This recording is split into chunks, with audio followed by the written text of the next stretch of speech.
la finance constitue à vos yeux une jungle indéfrichable. Pourtant, vous aimeriez en comprendre les mécanismes. Un jeu d'enfant? Presque.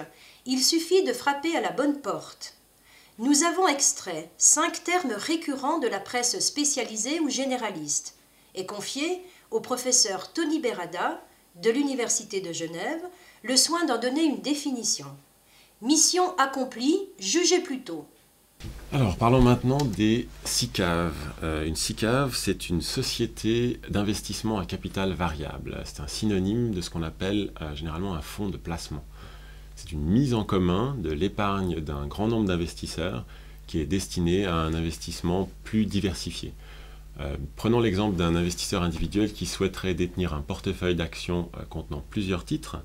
Ça nécessitera un investissement très conséquent. Les titres individuels peuvent être coûteux. Détenir un portefeuille qui contiendrait 100 titres peut devenir extrêmement cher. Pour faciliter ce type d'investissement et permettre à des investisseurs qui ont une épargne faible d'y accéder, on peut mettre en commun les ressources de plusieurs investisseurs. Prenons par exemple un millier d'investisseurs qui mettraient en commun leur épargne pour acheter ensemble un portefeuille très diversifié. Ça permet de réduire le risque de l'investissement global et également de réduire les frais de transaction. C'est un véhicule d'investissement très courant et qui devient de plus en plus accessible aux épargnants. Nous allons parler maintenant des hedge funds. Le terme hedge signifie couverture.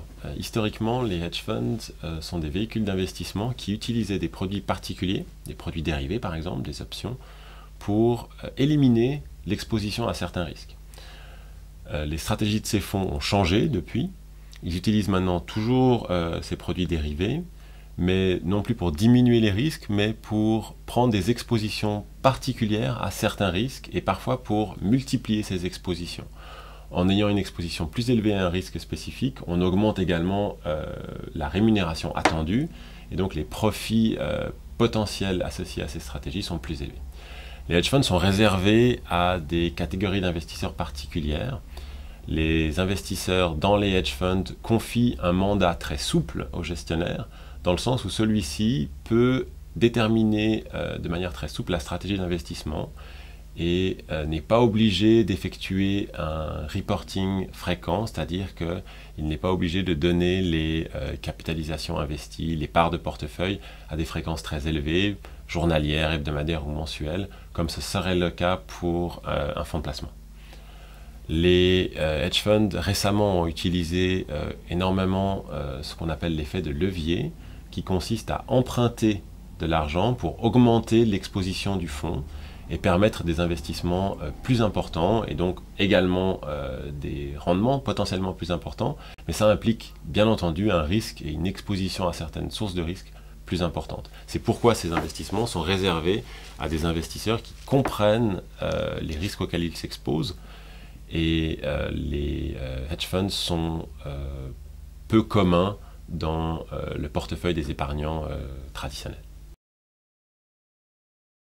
Plus simple pour expliquer ce qu'est une vente à découvert, c'est de partir d'un exemple.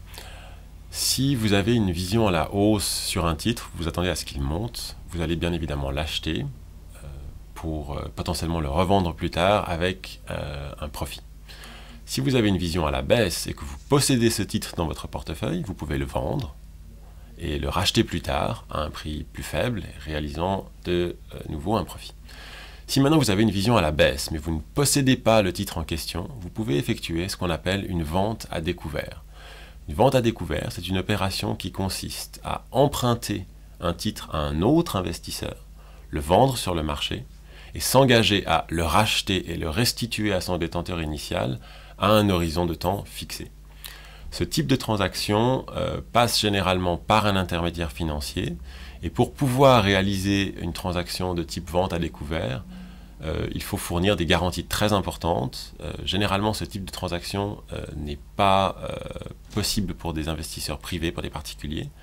C'est généralement des institutions financières qui peuvent réaliser ce type de transaction en fournissant des garanties très importantes, des fonds de garantie, des capitaux garantis ou d'autres titres qui assurent au prêteur du titre une garantie suffisante et qui s'assure donc que ce dernier ne va pas perdre son titre ou perdre les fonds liés à cette transaction.